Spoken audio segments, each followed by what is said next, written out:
ಜನನಿ ಆ ಮಗು ವಿಷಯದಲ್ಲಿ ಇಷ್ಟೊಂದು ಬೇಜವಾಬ್ದಾರಿಯಿಂದ ನಡ್ಕೊಂಡಿದ್ದಕ್ಕೆ ಪಾರ್ವತಿ ಕೋಪ ಬಂದಿದೆ. ಆ ಕೋಪದಲ್ಲಿ ತನಗೆ ಗೊತ್ತಿಲ್ಲದ ಕೈ ಎತ್ತಿದ್ದಾಳೆ. ಅದರಲ್ಲಿ ಯಾವುದೇ ದುರುದ್ದೇಶ ಇಲ್ಲ. ಈಗ ನಿನ್ನ ಜೊತೆ ಇಷ್ಟೊಂದು ಮಾತಾಡಿದ್ಲಲ್ವಾ, ಅದು ಕೂಡ ಆ ಮಗು ಮೇಲಿರೋ ಕಾಳಜಿಯಿಂದನೇ ಹೊರತು ಇನ್ಯಾವ ಕೆಟ್ಟ ಆಲೋಚನೆ ಆ ಮಗು ಮನಸ್ಸಲ್ಲಿ ಇಲ್ಲ. ಇಷ್ಟಕ್ಕೂ ಪಾರ್ವತಿನ ನನಗಿಂತ ಚೆನ್ನಾಗಿ ನೀನು ನೋಡಿದ್ಯಾ. ಅವಳ ಸ್ವಭಾವ ಎಂಥದ್ದು ಅನ್ನೋದು ನಿನಗೆ ಅರ್ಥ ಆಗಿದೆ. ಈ ಅರಸನ ಕೋಟೆಗೋಸ್ಕರ ಅವಳೆಷ್ಟೋ ಸಲ ತನ್ನ ಜೀವನ ಎರಡನ್ನೂ ಮುಡುಪಾಗಿಟ್ಟಿದ್ದಾಳೆ. ಅದೆಷ್ಟೋ ಗಂಡಾಂತರಗಳಿಂದ ಈ ಕುಟುಂಬದ ಮಾನ ಮರ್ಯಾದೆಯನ್ನು ಅವಳು ಕಾಪಾಡಿದ್ದಾಳೆ. ಅದೆಲ್ಲ ನಮ್ಮ ಕಣ್ಣು ಮುಂದೆ ಇದೆ, ಯಾವುದನ್ನು ಮರೆಯೋಕ್ಕೆ ಸಾಧ್ಯನೇ ಇಲ್ಲ. ಅಂಥ ಹುಡುಗಿ ಈ ಮಗು ವಿಚಾರದಲ್ಲಿ ಸುಮ್ಮನೆ ಇರ್ತಾಳ? ಯೋಚನೆ ಮಾಡಿ ನೋಡು. ಸಾಲದಕ್ಕೆ ಅದು ಯಾರೋ ಅನಾಮಧೇಯರು ಆ ಮಗು ಮೇಲೆ ದಾಳಿ ಮಾಡಿದಾಗ ಅಲ್ಲೂ ಪಾರ್ವತಿ ಬಂದು ಕಾಪಾಡಿದ್ದಾಳೆ. ಅಖಿಲಮ್ಮ, ನಿನ್ನ ಸೊಸೆಯಾಗೋದಕ್ಕೆ ಮೊದಲು ಈ ಮನೆ ಕೆಲಸದವಳಾಗಿದ್ದಾಗ ಅವಳಿಗೆ ಅರಸನ ಕೋಟೆ ಮೇಲೆ ಅದೆಷ್ಟು ಬದ್ಧತೆ ಇತ್ತೋ ಈಗಲೂ ಹಾಗೇ ಇದೆ. ಒಂದು ಸಾಸಿವೆ ಕಾಳಿನಷ್ಟು ವ್ಯತ್ಯಾಸ ನಾನು ಅವಳು ನೋಡೋಕ್ಕಾಗ್ತಾನೇ ಇಲ್ಲ. ಸರಿ ವೀರಣ್ಣ,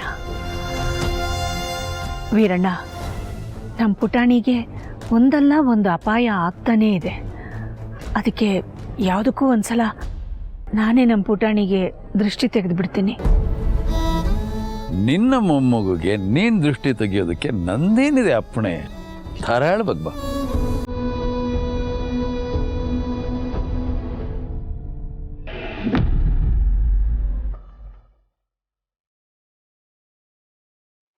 ಇವತ್ತು ನಮ್ಮ ಪುಟಾಣಿ ಜನನಿ ಇಬ್ರಿಗೂ ದೃಷ್ಟಿ ತೆಗಿತೀನಿ. ಹೌದು ಅದಕ್ಕೆ ಇತ್ತೀಚೆಗೆ ಯಾಕೋ ನಮ್ಮ ಜನನಿಗೆ ಆಗದಿರೋರ್ ದೃಷ್ಟಿ ಸ್ವಲ್ಪ ಜಾಸ್ತಿನೇ ಬೀಳ್ತಿದೆ. ಅದಕ್ಕೆ ಪಾಪ ಅವಳಿಗೆ ಪದೇ ಪದೇ ನೋವು ಆಗ್ತಿದೆ.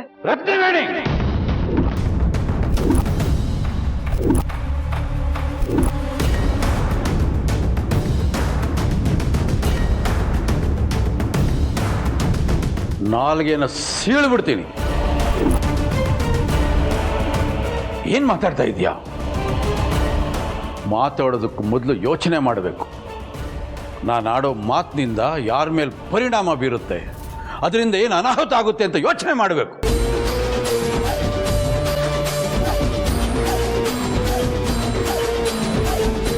ಬಾಯಿ ಇದೆ ಅಂತ ಬಾಯಲ್ಲಿ ಏನೇನೋ ಬರುತ್ತೆ ಅಂತೆಲ್ಲ ಒದರಬಾರ್ದು.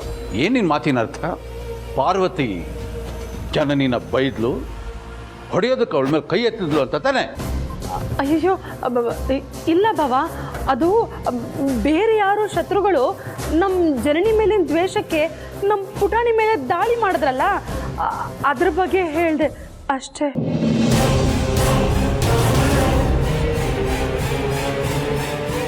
ಅದೇ ಪುಟಾಣಿನ ಕಾಪಾಡೋದಕ್ಕೆ ಇವತ್ತು ಪಾರ್ವತಿ ಬಂದಲ್ಲಿ, ಗೊತ್ತಾ ನಿನಗೆ? ನೋಡಿದ್ಯಾ ನೀನು?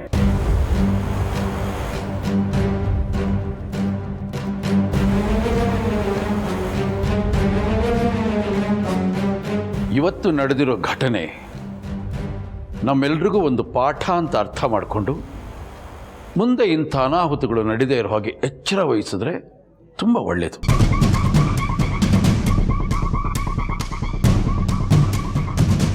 ಅದನ್ನು ಬಿಟ್ಟು ಹಠ ಸಾಧಿಸೋಕೆ ಹೋದರೆ ಅದು ಹಾಗೆ ಆಗುತ್ತೆ. ಅದರಿಂದ ಬೇರೆ ಬೇರೆ ರೀತಿಯ ಘಟನಾವಳಿಗಳು ನಡೀತಾ ಇರುತ್ತೆ. ನನಗೆ ಗೊತ್ತಿದೆ, ಒಂದಷ್ಟು ವಿಷಯ ನನಗೆ ಅರ್ಥ ಆಗ್ತಿದೆ, ಒಂದಷ್ಟು ವಿಷಯ ಅರ್ಥ ಆಗ್ತಿಲ್ಲ.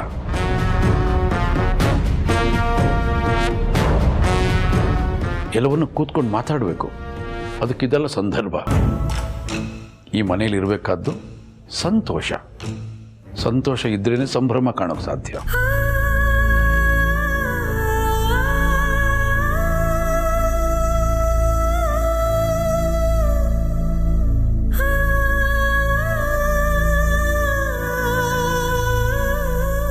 ಮಗಳೇ, ನಿನಗೆ ಅಪ್ಪನ ಮೇಲೆ ಪ್ರೀತಿ ಇದೆಯಲ್ಲ, ಗೌರವ ಇದೆಯಲ್ಲ, ನನ್ನ ಮಾತಿಗೆ ಬೆಲೆ ಕೊಡ್ತೀಯಲ್ವಾ? ಇವತ್ತೇನು ನಡೀತು ಅದನ್ನು ಮರೆತು ಬಿಡು. ಅರ್ಥ ಆಯ್ತಾ ಮಗಳೇ? ಎಲ್ಲ ಮರೆತು ಬಿಡು, ಸಂತೋಷದಿಂದ ಇರು. ಯಾರೊಬ್ಬರನ್ನು ನೋಯಿಸೋ ಅಧಿಕಾರ ನಮಗಿರೋದಿಲ್ಲ. ಆಯ್ತಾ ಮಗಳೇ? ಎಲ್ಲರ ಜೊತೆ ಚೆನ್ನಾಗಿರು. ಸರಿಪ್ಪ. ಪಾರ್ವತಿ, ನೀನು ಅಷ್ಟೆ. ಸರಿ ಅಪ್ಪೋರೆ. ಅಖಿಲಮ್ಮ, ದೃಷ್ಟಿ ತೆಗಿ.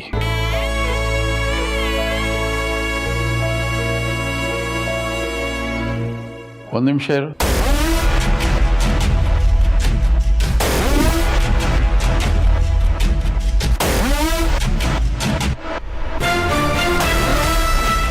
ಪಾರ್ವತಿ, ಇನ್ನು ಬಾಮ್ಮ.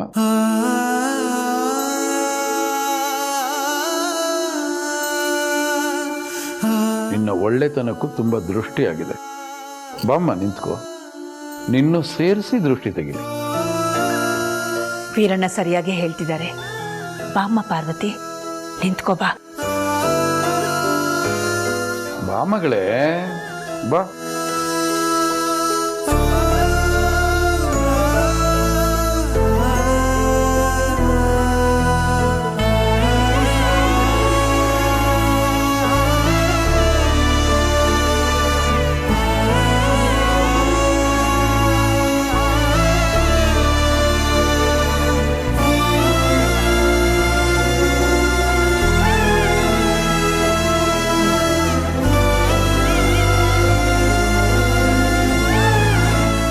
ತೂತು ಮಾಡಮ್ಮ.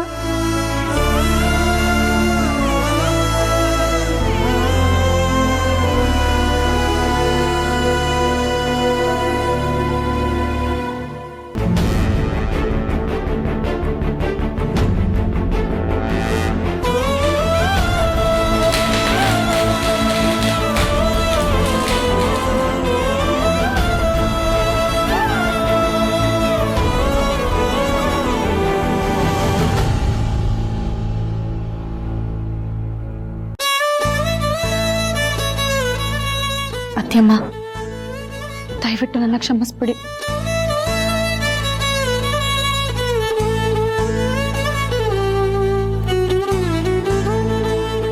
ಅವಾಗ ನನಗೆ ಗೊತ್ತಿಲ್ಲದೆ ನಾನು ನಿಮ್ಮ ಹತ್ರ ಅಷ್ಟು ಜೋರಾಗಿ ಮಾತಾಡ್ಬಿಟ್ಟೆ.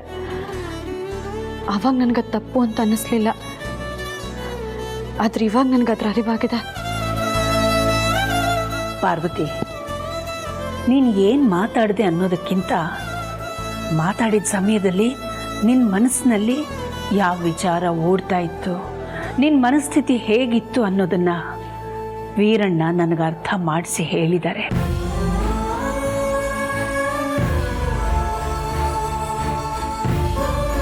ನೀನು ಎಲ್ಲರ ಮುಂದೂ ರೇಗಿ ಮಾತಾಡಿದಾಗ ಒಂದು ಕ್ಷಣಕ್ಕೆ ತುಂಬ ಮುಜುಗರ ಆಯಿತು. ಆದರೆ ಕೋಪ ಅಂತೂ ಖಂಡಿತ ಮಾಡ್ಕೊಂಡಿಲ್ಲಮ್ಮ. ಯಾಕಂದರೆ ನಮ್ಮ ಪಾರ್ವತಿ ತಪ್ಪು ಮಾಡೋದಿಲ್ಲ ಅಂತ ನನಗೆ ಗೊತ್ತು.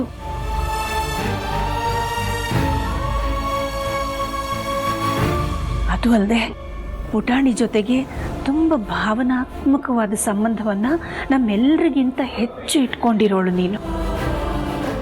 ಆ ನಿನ್ನ ಭಾವನೆಗಳನ್ನು ನಿನಗೆ ಕಂಟ್ರೋಲ್ ಮಾಡ್ಕೊಳ್ಳೋಕ್ಕಾಗಲಿಲ್ಲ. ಅದು ಹೊರಗೆ ಹರಿದು ಬಂದ್ಬಿಡ್ತು. ಅದಕ್ಕೆ ನೀನು ಹಾಗೆಲ್ಲ ಮಾತಾಡಿದೀಯ. ಅದು ನನಗೆ ಅರ್ಥ ಆಗಿದೆ ಕಂದ. ಅದಕ್ಕೋಸ್ಕರ ನೀನು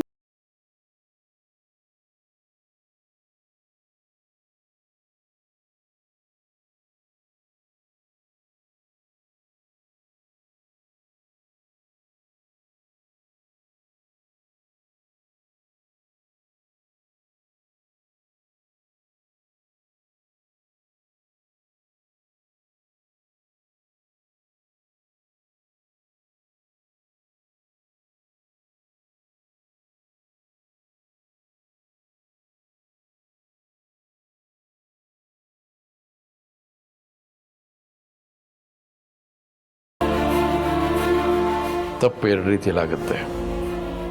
ಒಂದು ಉದ್ದೇಶಪೂರ್ವಕವಾಗಿ ಮಾಡೋದು ತಪ್ಪು, ಇನ್ನೊಂದು ತಿಳಿದೇ ಆಗುತ್ತಲ್ಲ, ಅದು ತಪ್ಪಾಗೋದಿಲ್ಲ. ಅದು ಅಂಥ ಸಂದರ್ಭದಲ್ಲಿ ನಮಗೆ ಬೇಕಾಗಿರೋದು ತಾಳ್ಮೆ. ತಾಳ್ಮೆಯಿಂದ ನಾವು ಸಾಧಿಸುವಂಥದ್ದು ಬೇಕಾದಷ್ಟಿರುತ್ತೆ. ತಾಳ್ಮೆ ಕಳ್ಕೊಂಡಾಗ ಸಣ್ಣ ಪುಟ್ಟ ಅನಾಹುತಗಳು ನಡೀತಾ ಇರುತ್ತೆ. ಬಹಳ ಮುಖ್ಯವಾಗಿ ದೊಡ್ಡವರಿಗೆ ಮನಸ್ಸು ನೋವಾಗುತ್ತೆ. ಆ ನೋವಿಗೆ ಮದ್ದೆ ಇರೋದಿಲ್ಲ. ಯಾಕೆಂದ್ರೆ ಅವರಿಂದ ನಿಮಗೆ ಅಪಾರವಾದ ಪ್ರೀತಿ ಸಿಕ್ಕಿರುತ್ತೆ. ಅದರ್ಥ ಮಾಡ್ಕೋಬೇಕು.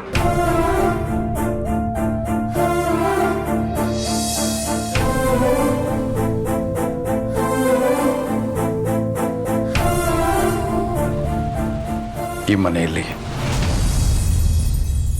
ಇಂಥ ಘಟನಾವಳಿಗಳು ಮರುಕಳಿಸಬಾರ್ದು. ಸಮಯ ಸಂದರ್ಭಗಳು ಬಂದಾಗ ಸ್ವಲ್ಪ ಮೌನವಾಗಿದ್ದು ಬುದ್ಧಿ ಕೆಲಸ ಕೊಡ್ತಾ ಇರಬೇಕು. ಅಷ್ಟೇನೆ. ಇವತ್ತು 2 ಕೆಲಸ ಆಗಿದೆ. ಒಂದು, ನಿನ್ನಿಂದ ಮಗು ಬದುಕಿದೆ. ಅದಕ್ಕೆ ನೀನು ಮಾಡಿರೋ ತ್ಯಾಗ. ಎರಡನೇದು, ದುಡುಕಿ ಅತ್ತೆ ಎದುರು ಗಟ್ಟಿಯಾಗಿ ಮಾತಾಡಿದ್ದು. ಎಲ್ಲ ಮರೆತು ಬಿಡು.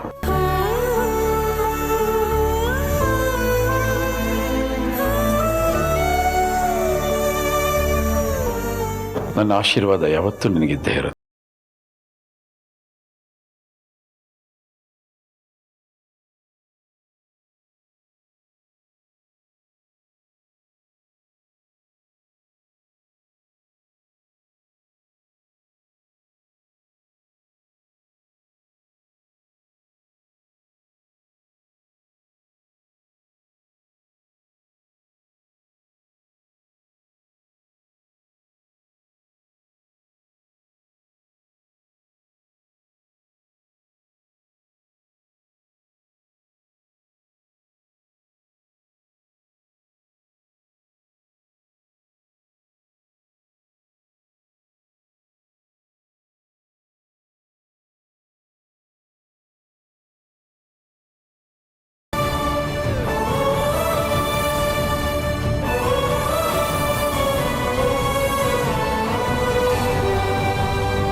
ಏನು ಹೇಳ್ತಿದ್ಯಾ ಅಖಿಲ?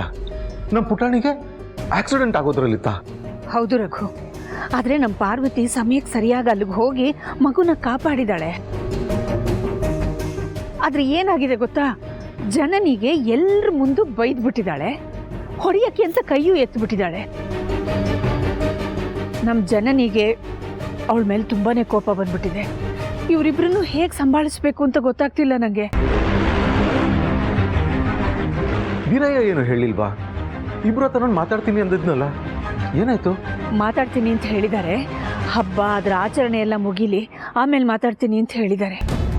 ನೋಡೋಣ, ಆವಾಗಲಾದರೂ ಇವರಿಬ್ರು ಕೋಪ ಮರೆತು ಮನಸ್ತಾಪನ ಬದಿಗಿಟ್ಟು ಒಂದಾಗ್ತಾರ ಅಂತ. ಸರಿ, ಆದರೆ ನನಗೆ ಯಾಕೋ ಈ ವಿಷಯದಲ್ಲಿ ಜನನಿದೇ ತಪ್ಪು ಅಂತ ಅನಿಸ್ತಾ ಇದೆ.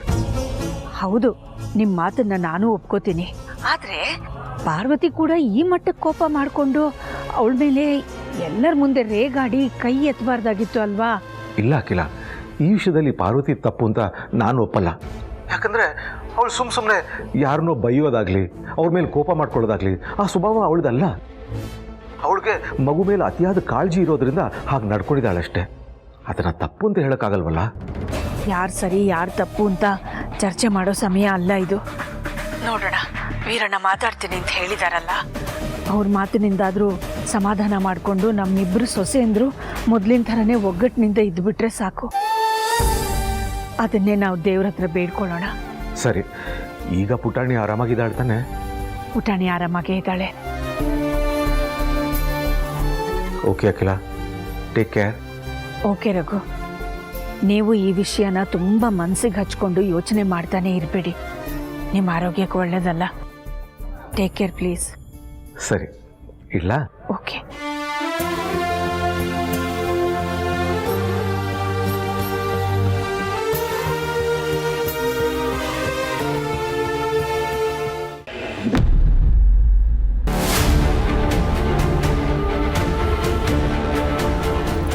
ಹಲೋ ಅಪ್ಪ. ಪಾರು, ಯಾಕೆ ಹೀಗೆ ಮಾಡಿದೆ? ನಿನ್ನ ತಲೆಯಲ್ಲಿ ಏನು ತುಂಬಿದೆ? ಅಮ್ಮವರು ಫೋನ್ ಮಾಡಿ ಅಪ್ಪವ್ರಿಗೆ ಎಲ್ಲ ವಿಷಯ ಹೇಳಿದ್ರು. ಜನನಿ ಮೇಲೆ ಕೈ ಮಾಡೋಷ್ಟು ದುರ್ಬುದ್ಧಿ ಯಾಕೆ ಬಂತು ನಿನಗೆ? ಹಾಗೆ ನನ್ನ ಮಗುನ ಕಾಪಾಡ್ಕೊಂಡಿದ್ದ ವಿಷಯನೂ ಹೇಳಿರ್ಬೇಕಲ್ವೇನಪ್ಪ? ಹಾಂ, ಹೇಳಿದ್ರು, ಅದನ್ನು ಹೇಳಿದ್ರು. ಹಾಗೆ ನನ್ನ ಸೊಸೆಗೆ ಇತ್ತೀಚೆಗೆ ದುರ್ಬುದ್ಧಿ ಜಾಸ್ತಿ ಆಗಿದೆ ಅನ್ನೋದನ್ನು ಬಾಯಿ ಬಿಟ್ಟು ಹೇಳಲಿಲ್ಲ ಅಷ್ಟೇ. ಹೇಳಿದ್ದಿದ್ರೆ ನಿನ್ನ ಮರ್ಯಾದೆನೇ ಹೋಗೋದು ಅನ್ನೋದನ್ನು ಮರಿಬೇಡ. ಅಪ್ಪ ನೀನು ಏನೇನೋ ಹೇಳಬೇಡ. ಆ ಥರ ಎಲ್ಲ ಯಾರೂ ಏನೂ ಅಂದ್ಕೊಂಡಿರಲ್ಲ. ಅಲ್ಲಪ್ಪ, ನನ್ನ ಮಗು ಅಪಾಯದಲ್ಲಿರೋದನ್ನ ನೋಡಿ ಅದಕ್ಕೆ ಕಾರಣ ಆಗಿರೋರು ಯಾರೇ ಆಗಿದ್ರು ನಾನು ಸುಮ್ಮನಿರೋದಕ್ಕಾಗಲ್ಲ. ಸುಮ್ಮನಿರು ಅಂತ ಹೇಳ್ತಿಲ್ಲ ಕಣೆ ಪಾರು. ನಾನು ನಿನಗೆ ಪುಟಾಣಿ ಮೇಲೆ ಎಷ್ಟು ಕಾಳಜಿ ಇದೆಯೋ ಜನನಿಗೂ ಅಷ್ಟೇ ಕಾಳಜಿ ಇರುತ್ತೆ ಅಲ್ವಾ? ಜನನಿ ಏನು ಬೇಕು ಅಂತ ಮಗನ ರಸ್ತೆಗೆ ಬಿಟ್ಬಿಡ್ತಾಳ? ಅವಳೇನೋ ಫೋನ್ ಮಾಡ್ತಿದ್ದಾಗ ಮಗು ಕೈ ಬಿಡಿಸ್ಕೊಂಡು ಹೋಗ್ಬಿಟ್ಟಿರುತ್ತೆ. ಅದು ಜನನಿಗೂ ಗಮನಕ್ಕೆ ಬಂದಿರಲ್ಲ. ಊರು ಮುಖಂಡ ವೀರಣ್ಣವ್ರ ಮಗಳು ಅವಳು. ಅಂಥವಳ ಮೇಲೆ ನೀನು ನಡು ರಸ್ತೆಯಲ್ಲಿ ಕೈ ಎತ್ತಿದ್ದು ಅಂದರೆ ಅವಳಿಗೆ ಎಷ್ಟು ಅವಮಾನ ಆಗಿರಲ್ಲ. ನೀನು ಇದನ್ನೆಲ್ಲ ಮೊದಲೇ ಯೋಚನೆ ಮಾಡಿದ್ದಿದ್ರೆ ನನ್ನ ಹತ್ರ ಈ ರೀತಿ ಮಾತಾಡ್ತಿರ್ಲಿಲ್ಲ. ಪುಟಾಣಿನ ಕಾಪಾಡಿ ಹೇಗೆ ಒಳ್ಳೇದು ಮಾಡಿದೆಯೋ ಹಾಗೆ ಜನನಿ ಮೇಲೆ ಕೈ ಎತ್ತಿ ತಪ್ಪು ಮಾಡಿದೀಯ. ಅದನ್ನು ತಿಳಿಸಿ ಹೇಳೋದಕ್ಕೋಸ್ಕರನೇ ನಾನು ನಿನಗೆ ಫೋನ್ ಮಾಡಿದ್ದು. ಸರಿ ಬಿಡು, ಜನನಿ ಹತ್ರ ಹೋಗಿ ನಾನು ಮಾಡಿರೋ ತಪ್ಪಿಗೆ ಕ್ಷಮೆ ಕೇಳ್ತೀನಿ. ಹಠದಿಂದ ಕೇಳಬೇಡ, ಪ್ರೀತಿಯಿಂದ ಕೇಳು. ಹಾಗೆ ನೀನು ಮಾಡಿದ ತಪ್ಪು ಅಂತ ನಿನಗನ್ಸಿದ್ರೆ ಮಾತ್ರ ಕೇಳು. ಸರಿಯಪ್ಪ, ನೀನು ಹೇಳ್ದ ಹಾಗೆ ನಂದು ತಪ್ಪಿದೆ, ಅದಕ್ಕೆ ನಾನು ಕ್ಷಮೆ ಕೇಳ್ತೀನಿ ಅಂತ ಹೇಳಿದ್ದು. ಈಗ ಬೇಡ, ಅವಳು ಇನ್ನೂ ಕೋಪದ ಗುಂಗಲ್ಲೇ ಇರ್ತಾಳೆ. ಆಮೇಲೆ ನೀನು ಏನೇ ಕೇಳಿದ್ರು ಏನೇ ಹೇಳಿದ್ರು ಅವಳು ಅದೇ ಕೋಪದಲ್ಲಿ ನಿನಗೆ ತಿರುಗಿಸೇನಾದರೂ ಹೇಳಿದ್ರೆ ಇಡೀ ಮನೆ ವಾತಾವರಣನೇ ಕೆಡುತ್ತೆ. ನಿಮ್ಮಿಬ್ಬರ ಮನಸ್ತಾಪ ಇಡೀ ಮನೆಗೆ ಗೊತ್ತಾಗುತ್ತೆ. ಮತ್ತೀಗೇನಪ್ಪ ಮಾಡೋದು? ತಪ್ಪು ಮಾಡಿದವ್ರಿಗೆ ಅದನ್ನು ಹೇಗೆ ಸರಿಪಡಿಸಬೇಕು ಅಂತಲೂ ಗೊತ್ತಿರಬೇಕು. ಹಳೆ ದಿವಸ ಅವಳೊಬ್ಬಳೇ ಇದ್ದಾಗ ಸಮಾಧಾನದಿಂದ ಮಾತಾಡಿ ಕ್ಷಮೆ ಕೇಳು. ಸರಿಯಪ್ಪ. ಮಾತಾಡಾದ್ಮೇಲೆ ಅಲ್ಲಿ ಏನಾಯಿತು ಅಂತ ಹೇಳೋದನ್ನು ಮರಿಬೇಡ. ಸರಿಯಪ್ಪ, ಫೋನ್ ಮಾಡ್ತೀನಿ. ಹಾಂ, ಹುಷಾರು.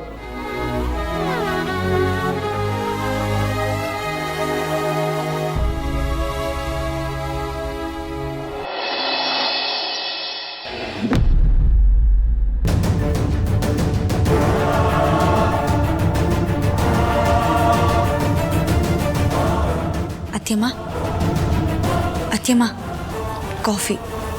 ನನಗೆ ಬೇಡ.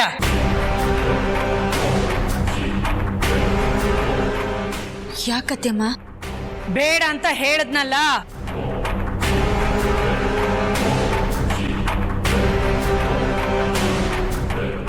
ಬೇರೆ ಏನಾದರೂ ಬೇಕಿತ್ತಮ್ಮ? ತಿಂಡಿ ರೆಡಿ ಇದೆ. ಇವತ್ತು ಹಬ್ಬ ಅಲ್ವಾ, ಅದಕ್ಕೆ ಇನ್ನೂ ಯಾರನ್ನೂ ಕರೆದಿಲ್ಲ ಅಷ್ಟೇ. ನಿಮಗೆ ಹಸುವಾಗಿದ್ರೆ ಬನ್ನಿ ಕೂತ್ಕೊಳ್ಳಿ, ನಾನು ತಿಂಡಿ ಬಡಿಸ್ತೀನಿ. ನನಗೇನು ಬೇಡ, ಹಸುವಿಲ್ಲ. ಅತ್ಯಮ್ಮ, ಗೊತ್ತೋ ಗೊತ್ತಿಲ್ದೇನೋ ನೆನ್ನೆ ನನ್ನಿಂದ ತಪ್ಪಿಗೆ ಕ್ಷಮೆ ಕೇಳಿದ್ದಾಯ್ತಲ್ವಾ? ಮತ್ತ್ಯಾಕೆ ಇವಾಗ ನನ್ನ ಮೇಲೆ ಕೋಪ ಮಾಡ್ಕೊಂಡಿದ್ದೀರಾ? ನಾನಂಥದ್ದು ಏನು ಮಾಡಿದೆ ಅತ್ಯಮ್ಮ? ನನಗೆ ಕೋಪ ಬಂದಿರೋದು ನಿನ್ ಮೇಲಲ್ಲ ಪಾರ್ವತಿ, ನಮ್ಮ ಅಣ್ಣ ವೀರಣ್ಣನ ಮೇಲೆ. ಕೋಪನ ನನ್ನ ಮೇಲ? ಹೌದು. ಯಾಕಕಿಲಮ್ಮ, ಅಂಥ ತಪ್ಪು ನಾನೇನು ಮಾಡಿದ್ದೀನಿ?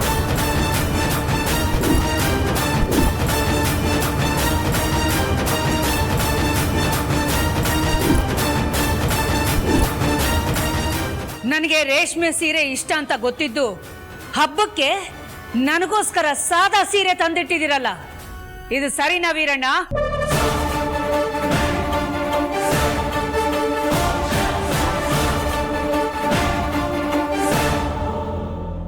ಅಲ್ಲ ವೀರಣ್ಣ, ಮನೆಗೆ ಮೊಮ್ಮಗು ಬರ್ತಿದ್ದ ಹಾಗೆ ನನ್ನ ತಂಗಿಗೆ ವಯಸ್ಸಾಗೋಗಿದೆ, ಅವಳ ಅಜ್ಜಿ ಆಗ್ಬಿಟ್ಟಿದ್ದಾಳೆ, ಅವಳಿಗೆ ಇನ್ನೇನ್ ಬೇಕು ಅಂತ ಈ ತರ ಸಾದಾ ಸೀರೆ ತಂದಿಟ್ಟಿದ್ದೀರಾ? ಯಾಕೆ ಹೀಗೆ ಮಾಡಿದ್ರಿ? ನಾನೇನ್ ತಪ್ಪು ಮಾಡಿದ್ದೆ? ಇದಾ ನಿನ್ ಕೋಪಕ್ಕೆ ಕಾರಣ? ಹೌದು. ಒಂದು ಕ್ಷಣ ನಾನು ಗಾಬರಿ ಆಗ್ಬಿಟ್ಟೆ. ಎಲ್ಲಿ ಮತ್ತೆ ಹಳೆ ಅಖಿಲಾಂಡೇಶ್ವರಿ ಬಂದ್ಬಿಟ್ಲೋ, ಅವಳು ರೌದ್ರಾವತಾರ ನಾನು ನೋಡ್ಬೇಕಲ್ಲಪ್ಪ ಹಬ್ಬದ ದಿನ ಅಂತ.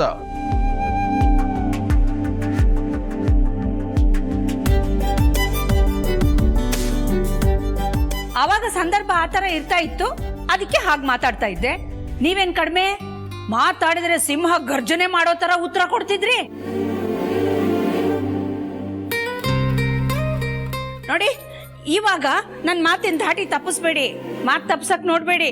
ಹೇಳಿ ಮೊದ್ಲು, ಯಾಕೆ ನಂಗೆ ರೇಷ್ಮೆ ಸೀರೆ ತಂದಿಲ್ಲ? ಬೇಜಾರಾಗ್ಬಿಡಿ ಅಮ್ಮ. ಆ್ಯಕ್ಚುಲಿ ನಿನ್ನೆ ನಾವು ಬಟ್ಟೆ ತೊಗೊಳೋದಕ್ಕೆ ಅಂಗಡಿಗೆ ಹೋಗಿದ್ವಲ್ಲ, ಅವಾಗ ನನ್ನ ಮಾವಂಗೆ ಹೇಳಿದೆ ಅಮ್ಮಂಗೆ ರೇಷ್ಮೆ ಸೀರೆ ಅಂದರೆ ತುಂಬ ಇಷ್ಟ ಅಂತ. ಆದರೆ ಮಾವ ಅಂದರು ಬೇಡ, ಸಾದಾ ಸೀರೆ ತೊಗೊಳ್ಳೋಣ ಸಾಕು ಅಂತ.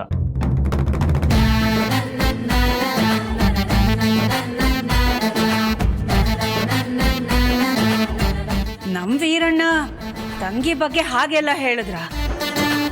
ನನಗ್ ನಂಬಕ್ಕಾಗಲ್ಲ. ಅವ್ರು ಹಾಗೆಲ್ಲ ಖಂಡಿತ ಹೇಳಿರಲ್ಲ.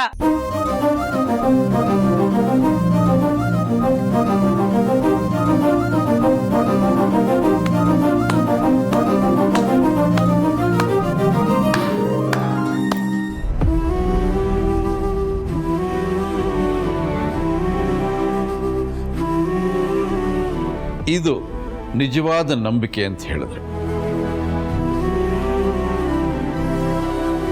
ಮಗ ಹೇಳಿದ್ರು ನೀನು ನಂಬಲಿಲ್ಲ ಅಂದರೆ ಈ ಅಣ್ಣನ ಮೇಲೆ ಅದೆಷ್ಟು ನಂಬಿಕೆ ಇಟ್ಕೊಂಡಿದ್ಯಾ ಅಲ್ವಾ?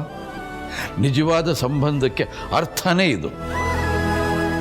ದೊಡ್ಡವ್ರು ಹೇಳ್ತಿರ್ತಾರೆ, ಯಾವಾಗಲೂ ಸಂಬಂಧಗಳು ಗಟ್ಟಿಯಾಗಿರಬೇಕು ಅಂದರೆ ನಂಬಿಕೆಗಳು ಬಲಿಷ್ಠವಾಗಿರಬೇಕು ಅಂತ. ಇವತ್ತು ಇದು ಎಲ್ರಿಗೂ ಕಣ್ಣೆದುರು ಕಂಡ ಹಾಗಾಯ್ತು.